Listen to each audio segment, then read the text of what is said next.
We were looking at connecting the ERP with HubSpot. They were not super excited that there's another monthly cost for the iPass, which again, it wasn't a big cost, but it was one that was unexpected. However, once we started talking about it, they were talking about other programs that weren't really in scope at the time, right? So I don't believe it was Zendesk or any of those, but there was a few other programs that they go, well, hold on. Currently, we don't have the ability to connect to these other programs. And we didn't even think about putting that as a requirement because it's not essential. But what would be the lift or the amount of effort needed to use Karana to connect the whole tech stack? And the lift is light, right? So kind of like laying a conduit under the road and running additional wires through it. Once you put it in place, we can run, different things through it.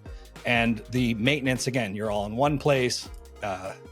You got that holistic piece, as opposed to what I see a lot of times, which is when people get into Zapier. What I see with those types of programs, or even like a make.com, which I don't see as much, but one of the problems with those are they're really easy to use. And people are like, well, isn't that a good thing? No, because it's like giving power tools to a child. Something's going to get damaged. Something's going to break because they're too easy to use. They don't have any, child safety on them, because people just start connecting stuff. I'm going to connect this to that, and I'm going to connect this thing to this thing, and I'm going to connect this thing to this thing. And then they're like, hold on, this data doesn't look right. Great. How are you going to troubleshoot it? You don't know how. And I'm not blaming them.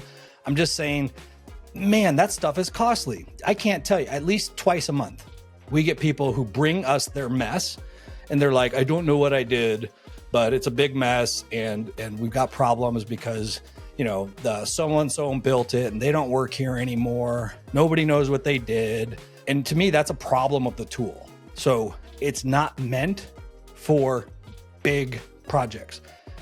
To me, it makes sense if they're like, I need this one thing. I just need this one thing to shoot it over here when it happens. Like, great, set up a zap, whatever you pay, I don't know, a nickel or something every time it zaps, and perfect. Just don't let it grow. Right? It's like if you had extension cords running all over your house, someone's going to trip. Someone's going to flip a switch in the basement, and the air conditioner is going to turn off, and nobody's going to know what the heck happened. And it's just a big mess. I don't mean to like make light of it either. We've had some companies that, I'm thinking of one in particular right now. There's somebody that left, built a ton of stuff, and they left. It was sending false positives that people had been billed. They had not been billed for months. The organization thought people were being billed until they realized they didn't have any money in their account for months.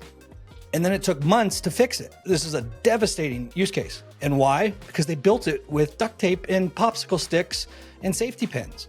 It's not meant for those types of things. You need an adult tool that's installed by an adult with an iPass like Karana, and there's other ones out there.